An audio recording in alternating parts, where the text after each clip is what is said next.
Guys, and welcome to our channel. Today I'm going to show you how you can take a bullshot photos by your Redmi Note 11 Pro.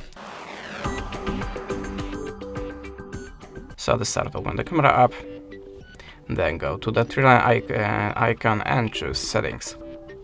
Now slide down and look for the press and hold shutter button. Tap on it and select bullshot.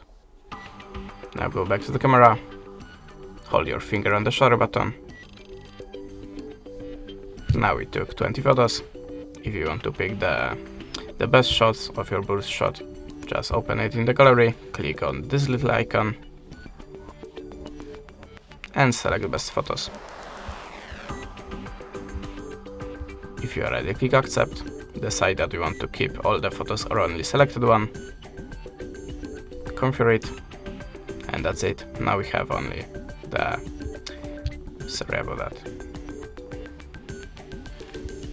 Now we have only the selected shots from all the 20 photos. That's it. Thanks for the watching, leave us a subscribe with a comment, and goodbye.